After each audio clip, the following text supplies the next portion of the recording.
What's going on, guys? It's Landon, and this is David, and we're Taffy Hoops. Today, as of recording this video, which is Thursday, all rookie teams just came out, and earlier in the week, defensive teams and all NBA teams come out. So as we predicted these a long time ago with Matthew, our friend. So if you haven't seen that video, that's going to be linked in the description. So make sure you go watch that one first. So that's like our predictions for these. I like the end of the season, like right before playoffs. And then today we're just looking at what actually happened. We're not going to be like straight up comparing what we predicted and what actually happened, but we're going to be talking about like who we think really deserved it, who we think maybe shouldn't have been on the list, who we think was snubbed. Yeah, let's get right into it. First all rookie team. No surprises here. LaMelo, Anthony Edwards, and Tyrese Halliburton. And then two more guys, Jae'Sean Tate and Saddiq Bey. This was the exact first team I had. So I have no problems with this first team. Yeah. This rookie class, there is a lot of like there's the great players like the top three guys, the LaMelo, the Anthony Edwards, the Halliburton, and then all the rest. I feel like that are on these teams like 3 through 7 is almost interchangeable. They're solid NBA players, and I'd be fine if any of them were on. Yeah. If any of them were on the rookie teams, which rookie teams don't have position locks, so you actually could have that. And then coming in on the NBA rookie second team, we have Emmanuel Quickley, Desmond Bane, Isaiah Stewart, Isaac Okoro, and Patrick Williams. So the guys like 4 through 7, so that would be like Jae'Sean Tate, Saddiq Bey, Emmanuel Quickley, and Isaiah Stewart. I would have been fine with any of those on the first team. So I've seen a lot of people wanting Emmanuel Quickley and Isaiah Stewart on the first team, and I have no problems with that. Those 4 through 7 are interchangeable, in my opinion. But I can see why, and it makes sense that those two guys were on the second team. Yeah. I mean, I can't really say much I really can't talk about Isaiah Stewart and Saddiq Bey that much, just because who's watching Detroit Piston basketball? That's fair. But from what I have seen of them and what I've heard and all that, yeah, they're gonna be solid NBA players for sure. Moving on to the all defensive teams. The first all defensive team is Ben Simmons, Jrue Holiday, Donkey, Giannis Antetokounmpo, and Rudy Gobert. Yeah, I mean,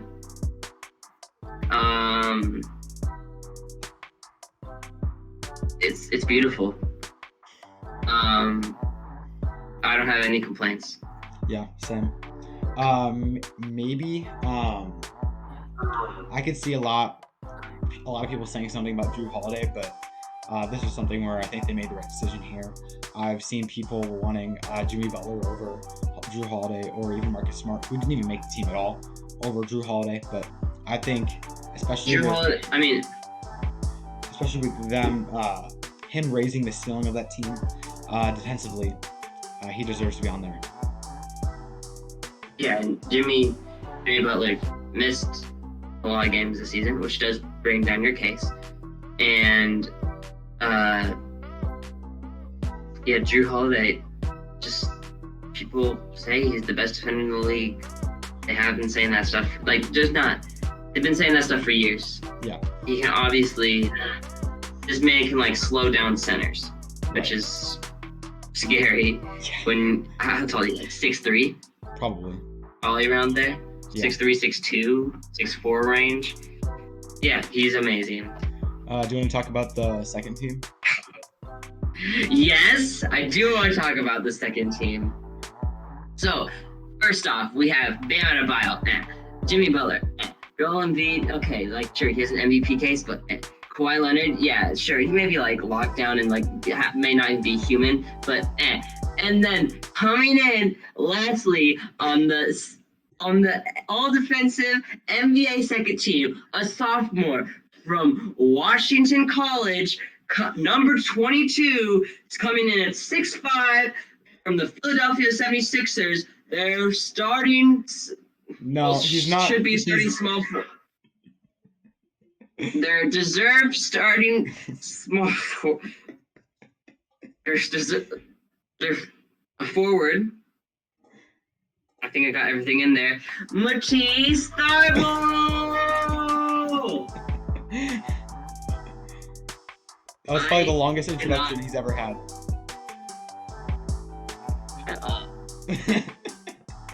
It's not true. It might be.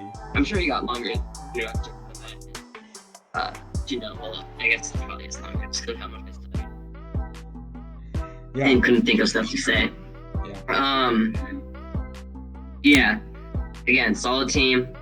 The only point I have heard people debating about this team is the Matisse Thybulle point, and obviously, I'm not gonna argue that Matisse Thybulle should be replaced on this team.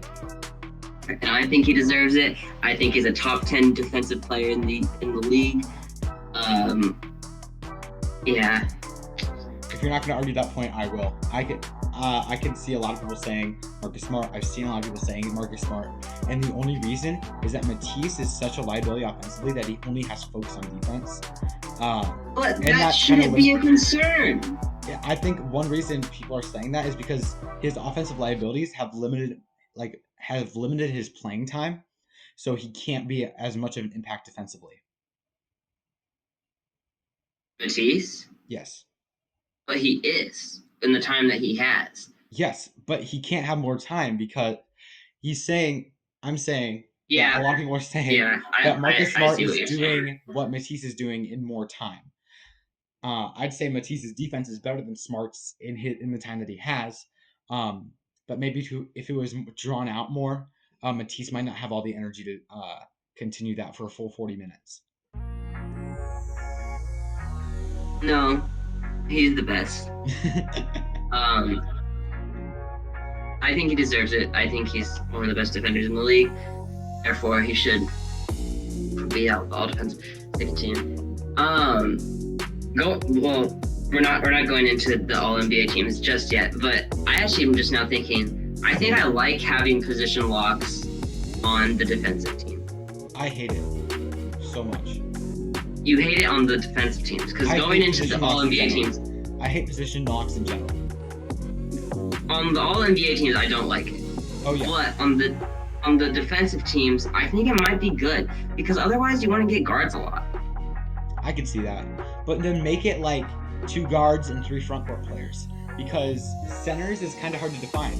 Like on the second. Yeah, don't limit. Okay, I'd be fine with that. Don't limit it to centers. Yeah, because Bam and don't limit centers. Like it's hard to define a center because Bam was listed as a forward for this team. So, Miles Turner is just as much a power forward as Bam and Adebayo. If anybody can be any position on the team, then why are you having position locks? Yeah, it's dumb. It's something we said in the last video, and I feel like it's something that needs to be addressed today. All rookie teams already gotten rid of it. Why don't you get rid of it for All NBA and kind of modify it for offensive team? That's just something obvious to do. Yeah, exactly. Yeah. So yeah, that's defensive teams. I like it. No joke, I was just in the family room one night. When did they come out? Monday? So I was in the family room. No, definitely Monday. It was definitely Monday. I was chilling in my family room.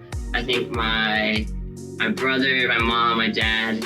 Well, actually, no, two of my brothers, my mom, my dad, and my sister were all in there. And I yelled. And they were like, what? What's going on? And I was like, Matisse Thybulle made an all-defensive team. And they're just like, what does that mean? And I was just like, it's good. He got an award in his sophomore season. they're like, okay, cool. And I was like, can I watch the game he's in right now? And they're like, no. I'm like, oh. So, let's move on to All NBA. All NBA team. First team is Curry, Luka, Giannis, Kawhi, and Jokic. So, in my opinion, I agree with the decision to have Joel Embiid as a center for this and not have him on the first team. I think he deserves to be on the first team. This is the reason I don't want them to have position locks. Joel definitely deserves it over Kawhi, but I just don't agree with them putting him as a forward if they are having position locks. Yeah, they shouldn't bend the rules and they shouldn't bend the rules for the dumb rules. They should just get rid of the dumb rule. Again, this is where it's weird to not have the top 5 NBA players on the team. And this is something that, like, defensive teams, it could easily get overwhelmed by centers. But the top 5 players in the league, if they're centers, let them be awarded as the top 5 best players in the world. Yeah. Totally agree. Yeah. But, I mean, I agree. Like, Nikola Jokic, definitely on there. I mean, MVP. Well, I mean, why did I even say that? MVP. I'm just looking at the list and trying to just look this up. But, like, obviously, he deserves it. He's the literal MVP of the league.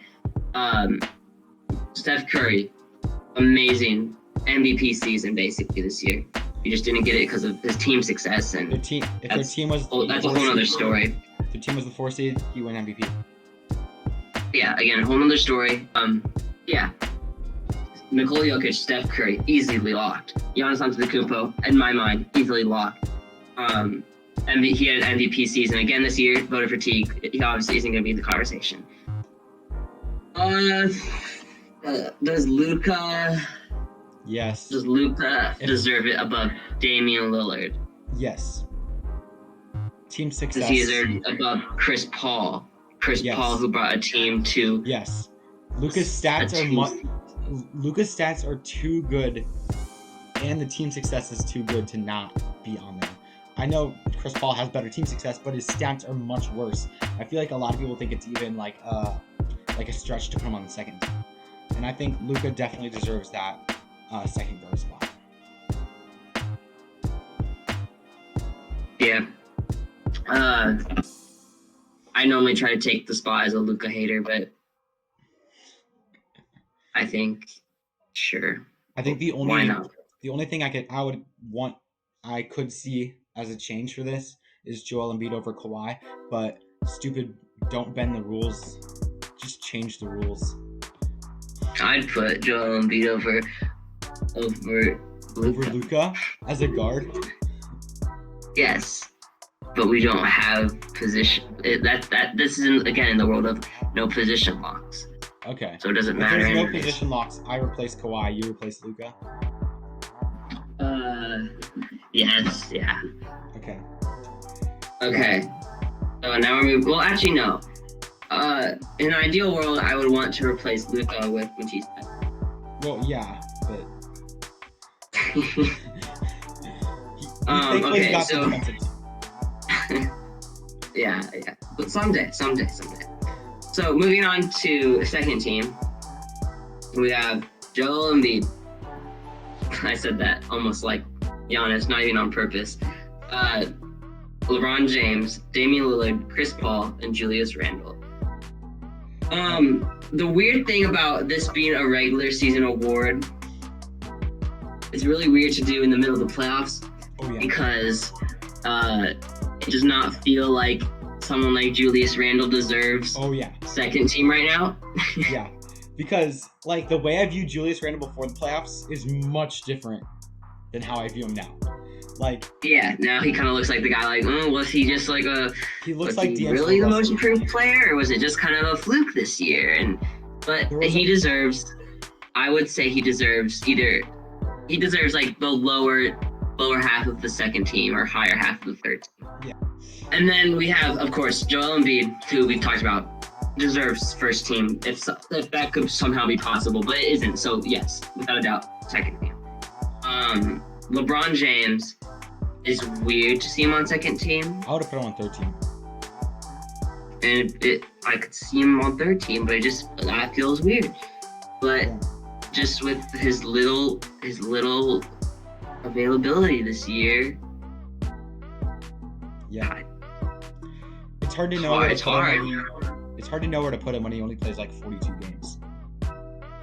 Yeah. I mean, how many games did Kevin Durant play? Yeah, I think Durant played less than that. But also, LeBron had a much better season when he was in than Durant did. Yeah, that's true. Moving on to Damian Lillard, he obviously deserved it. I think Damian Lillard, Chris Paul. Definitely deserved it. Lillard, because of his great stats and leading the team to the playoffs, it's just not great. And Chris Paul, team success, leading a young team to a playoffs, possibly the finals this year. Also, his stats aren't great. I could see people putting him down to third team, but Chris Paul definitely deserves that second team because of the team success, bringing the team that was expected to be the 8 seed this year to the 2 seed. Third team, we're going to talk about snubs here, and I have a few snubs here. So the third team is Bradley Beal, Kyrie Irving, Jimmy Butler, Paul George, and Rudy Gobert. Yeah, this is, again, position lock comes into play. It feels weird to have Rudy Gobert and not Donovan Mitchell. Yeah, I'd take out Rudy Gobert, put in Bam Adebayo, and put in Mitchell over Beal.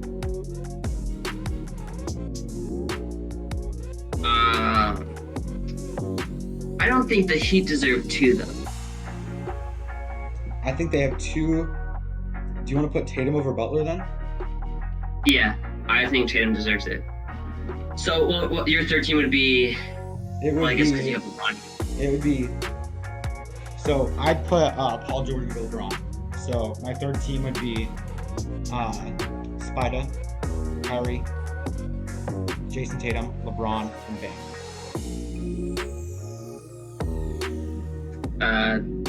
Yeah, I don't agree with that. I mean, no, I do agree with that. I like that. That's a good third team. Again, it's in the world of a position lock. Yeah. I was trying so hard to get Devin Booker in there, but I just couldn't have no nets on him. Oh yeah, there isn't, because Harden missed a significant. They just all missed. Kyrie made it. I know. But I'm thinking about you would want to kick off. Yeah, you don't want to kick off a net. Yeah, it makes sense. But they all miss kind of significant time. It's obviously a good team with great players, but do any of them individually deserve a reward? Maybe not, because they all missed a lot of time. Right. But yeah, obviously we could ramble on and on about who should have gone whatever. But yeah, that's simply just it. Position lock can stink sometimes. Matisse Thybulle should have made All-NBA first team. Yeah, that's about it. That's debatable. Yeah, again, the snubs are people like Jason Tatum, Spider, Donovan, Devin Booker. And am I missing someone? Bam. Yeah, that's about it. So yeah, thank you guys for watching. Make sure to like, comment, subscribe. Q&A next week. And yeah, again, sorry for not posting at all this week or anything, or posting last Saturday. We're just being really busy and kind of had to take a while to just kind of get into everything. Yeah. And yeah, thank you guys for watching. Good things to come. See you soon. See you soon.